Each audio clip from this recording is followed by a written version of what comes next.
Министерството за внатрешни работи објави јавен повик за прием на 200 редовни ученици во средното полициско училиште 7 мај, кое функционира во рамки на Полициската академија.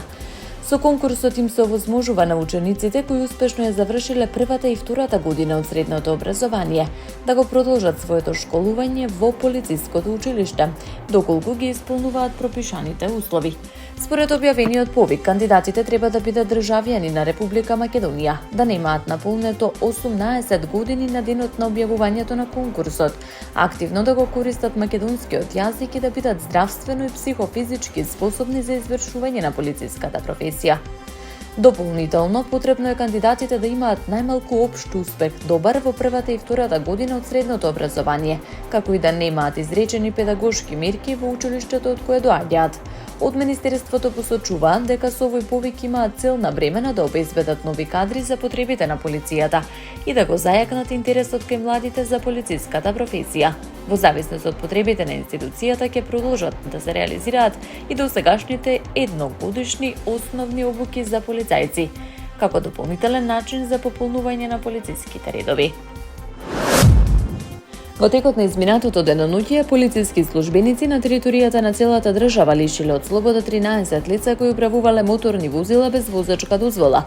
Меѓу приведените има и тројца малолетници, соопшти Министерството за внатрешни работи. Според информациите од МВР, 4 лица биле приведени во Скопје, 3 во Гостивар, од кои 2 се малолетници, по едно лице во Тетово, Прилеп, Дебар и Кочани. Во Кочани малолетен возач бил затекнат како се движи во спротивен правец по еднонасочна улица.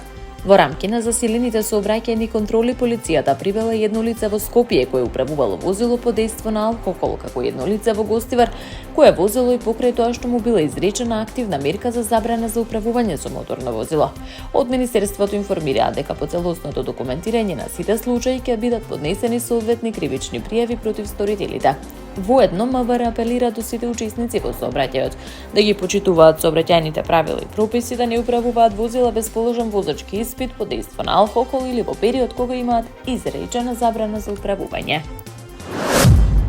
Една седмица по двата силни земјотреси што ја погодија Венецуела, спасувачките екипи натаму трагаат по преживеани во урнатините, додека бројот на жртви продолжува да расте. Според последните официјални информации, во катастрофата загинале најмалку 2295 лица, повеќе од 11.000 се повредени, а 10.000 се уште се водат како исчезнати. Најтешко погодена останува сојузната држава Ла Гваира, каде што се урнати или сериозно и оштетени голем број стамбени згради и јавни објекти. Спасувачките операции продолжуваат со поддршка на меѓународни тимови, но работата е отежната, поради обемот на разурнувањата и недостигот од тешка механизација. Хуманитарната состојба и понатаму е критична, илјадници луѓе се сместени во привремени застолништа, здравствените власти предупредуваат на недостиг од лекови, медицинска опрема и основни услови за лекување. Обединетите нации и хуманитарните организации предупредуваат дека постои зголемен ризик од ширење на заразни болести поради лошите санитарни услови и големиот број раселени лица. Во меѓувреме во јавноста се појавија критики за темпото на спасувачките операции за ограничениот пристап до некои од најпогодените подрачја.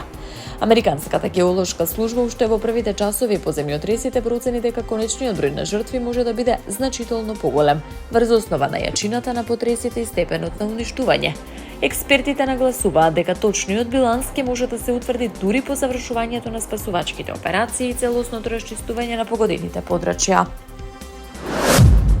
Повеќе од 800 лица починале во Германија од последиците на високите температури од почетокот на годината до 21 јуни, покажуваат најновите податоци на Германскиот институт Роберт Кох. Според институцијата, најголем број од починатите се лица од највозрастната категорија, кои се најранливи на екстремните временски услови. Од вкупниот број жртви, околу 500 се постари од 85 години, додека 190 лица биле на возраст меѓу 75 и 84 години. Кај лицата помлади од 65 години се регистрирани околу 40 смртни случаи поврзани со топлото време. Од институтот посочуваат дека поголемиот дел од починатите се жени, што се поврзува со фактот дека во највозрастната популација во Германија има повеќе жени отколку мажи. Надлежните предупредуваат дека бројот на жртви најверојатно ќе биде поголем, бидејќи во статистиката се уште не се вклучени последиците од екстремниот топлотен бран, што ја запати земјата од крајот на јуни, кога во делови од Германија беа измерени рекордно високи температури.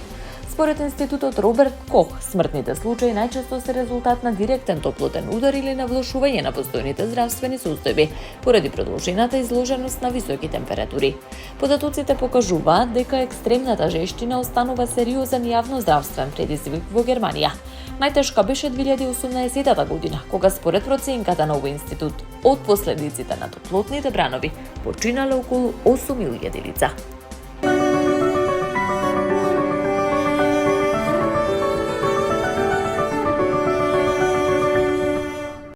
Времето денеска ќе се задржи променливо облачно со сончеви периоди, соопшти управата за хидрометеоролошки работи. Попладне повторно ќе биде нестабилно, наместа со повремени врнежи од дожд и грмежи.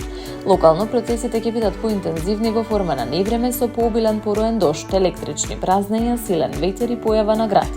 До средината на следната работна седмица следува период на стабилно и претежно сончево време. Во сабота ќе дува засилен до силен, а во следните денови умерен до засилен северен ветер.